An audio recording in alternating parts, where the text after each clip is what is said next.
Dear Kenyans, it's the eve of Saba Saba. Saba Saba is the 7th day of the 7th month. In this month, Kenya commemorates the time of struggle, a time when the rights we enjoy today, the freedom of expression, freedom of association, freedom of movement, freedom of press, was fought very hard for. And therefore, on this eve, I found it necessary to come and share my opinion. That's because I feel that things will not go well tomorrow.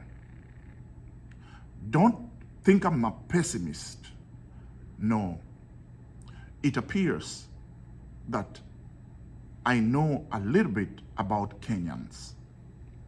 Yes, Kenyans who ape the democracies that are very developed, but at times refuse to ape those democracies. For example, here in the United States, we got a president whom some didn't want. Some didn't vote for him, but he was elected. He is ruling by the fist. He is changing things that some don't like. But yes, there are demonstrations. There are peaceful demonstrations. In Kenya, it is as if demonstrations are synonymous with riots. Therefore, the people who are preparing for demonstrations tomorrow, some are geared, their mindset is that it is a riot. The police that is gonna be sent to keep peace, they are trained that to keep peace, they must beat up people. They must shoot people. So tonight, there are some policemen who are preparing to shoot people tomorrow. Some don't even know they'll shoot people. But the mindset is that to go and guard or keep peace in this demonstration is to shoot. It is to hurt people. It is to arrest people. Yes, on the other hand, there is those who also think it is a riot. And with the riot, they also think it's looting. They also think it is breaking things, lighting fires, breaking windows of stores, of businesses. There are people who they are hell-bent on that. Now, there are some who are politicians who sponsor goons to do that. And therefore, demonstrations in Kenya are not peaceful. It appears to me that demonstrations may never be peaceful because the Kenyan man, the Kenyan human, has not learned that you can demonstrate without being violent. The Kenyan police has learned that you can keep peace,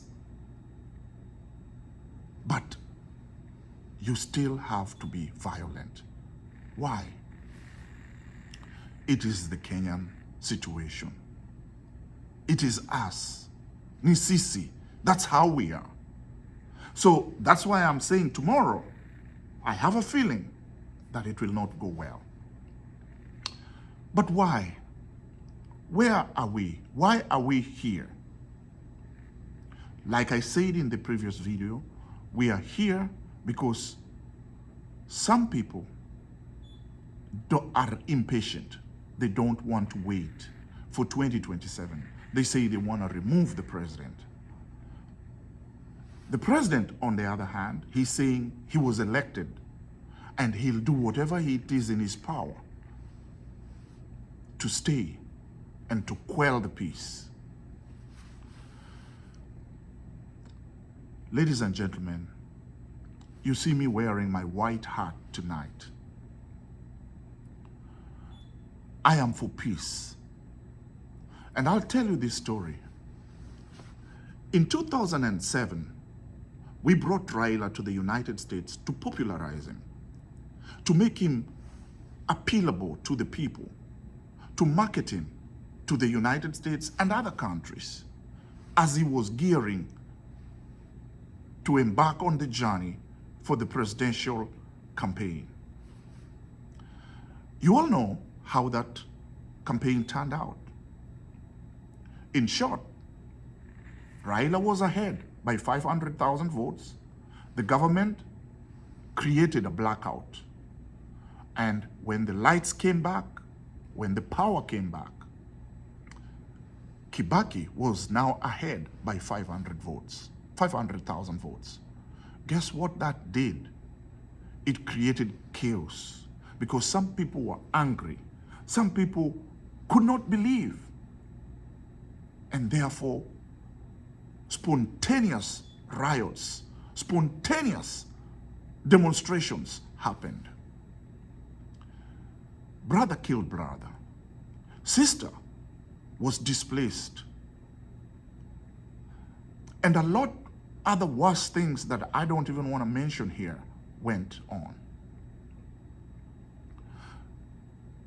We realized peace. But I want to tell you, we were very hopeful of winning that election. One of my friends even bought a cow and nicknamed the cow Kabaki. Yes, Kabaki. They were going to slaughter this cow after the victory of Raila Odinga. But guess what? They never got there. As a matter of fact, there was so much chaos that in the end, there were no supplies, even in Luo Nyanza. That is when even people in Luo Nyanza realized the value of other tribes that have inhabited their area to bring them supplies. Because you can't do it all. We have to let other people into our areas to do the businesses that we couldn't do. Yes, we even got corn from our friends in the Rift Valley because it was almost starvation in those areas. But the good thing is that peace was realized. How was peace realized? Remember, it was all times of strategizing how to get power. There were die-hard sides.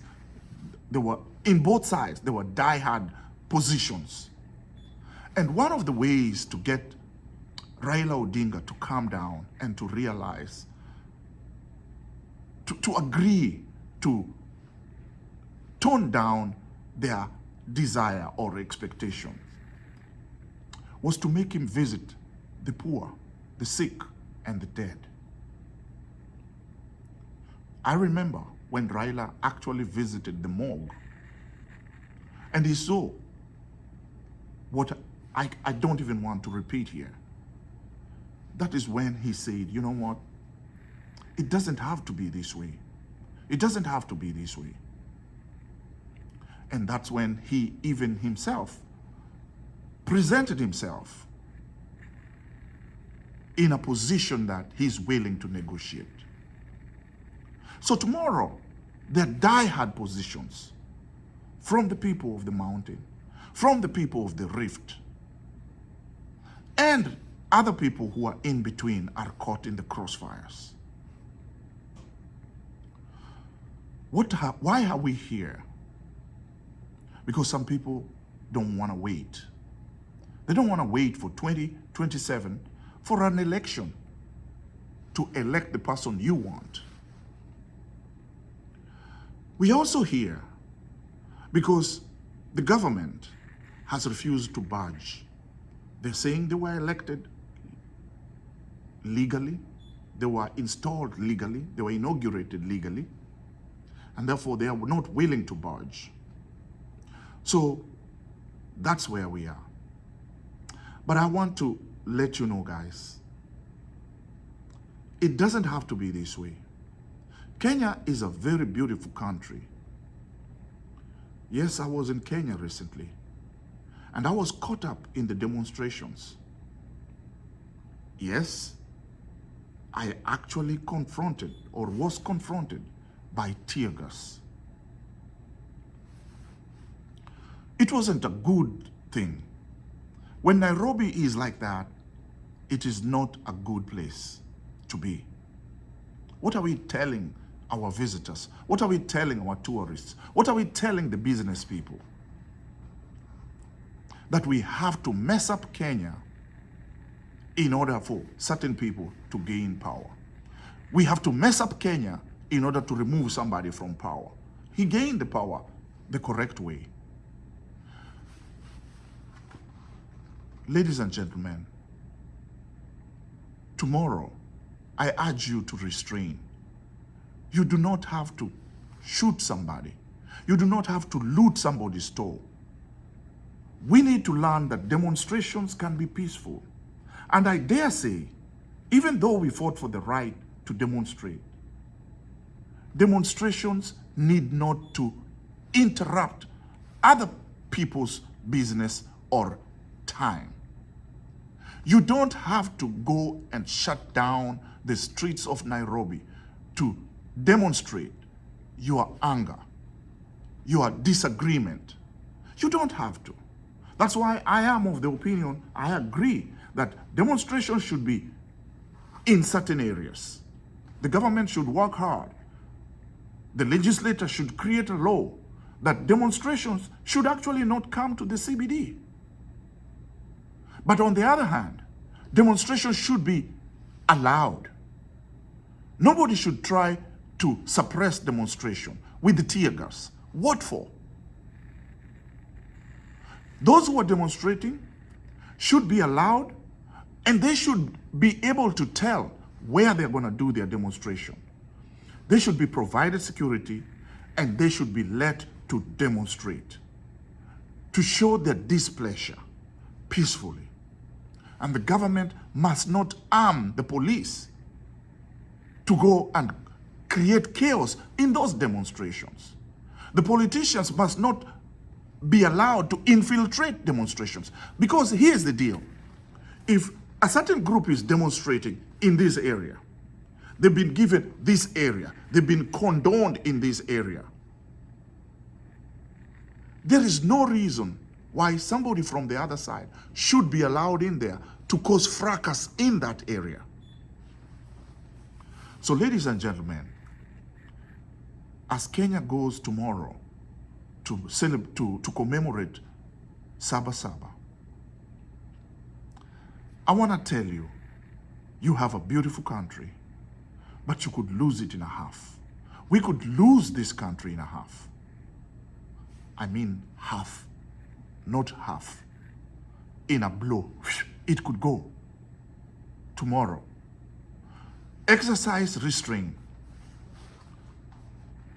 2027 is just 2 years away. We don't have to be in this situation. We need to continue to live in peace. We need to have a city that is desirable. Our city as it is, I can tell you that the shoes that is hitting the pavements in Nairobi is breaking down that pavement because we are so many now. I remember those days when we used to say, I'm going to town to tarmac, because those days it was said the tarmac is going to wear off the shoes. What I saw recently is that the amount of feet that is in Nairobi is wearing off the city. The city is tired of demonstration after demonstration. It's already tired because of the huge population. Now, if we add on to these riots and breaking people's businesses and windows and destroying vehicles and property, where are we? Let me say this before I end. President William Ruto, stop continuing to annoy the people. You don't have to respond to everything that you're told. You don't have to show off.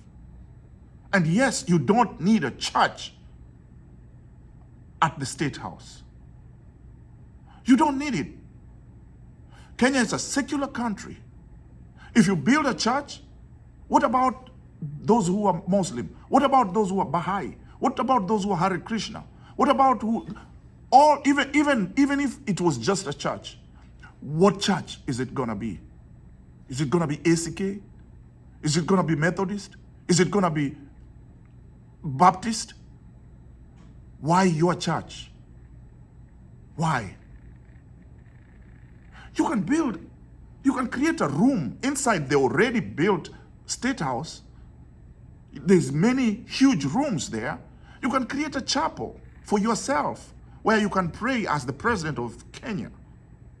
But you don't need to build a church. If Uhuru created a room which he wanted to be his bar, there is nothing wrong with that. You can create your own church in a room there and worship. But you don't need to build a 1.5 billion church. Don't be doing things like that that continue to anger people, because we know your salary can't foot it. Even if you say you're going to foot it yourself. Please, Kenyans, let's continue to live with the aspirations of making Kenya the best nation in Africa. We almost got there. Nairobi was known to be the biggest business hub in Africa. And when we get into these petty wars, we are hurting ourselves. We are hurting ourselves. So that's what I wanted to talk to you about, ladies and gentlemen. I just feel some type of way, and I hope there's going to be restraint tomorrow from both the government and from both the opposition. Please, young men and women, don't let tomorrow be your last day because you did something stupid as breaking a window or annoying the officer or shouting insults at anyone. Remember, even though you have rights, your rights do not dictate that you trample on the rights of other people. It's a two-way thing. Please, I wish you a peaceful Saba Saba. Enjoy Saba Saba. Commemorate and stay peaceful. Until next time.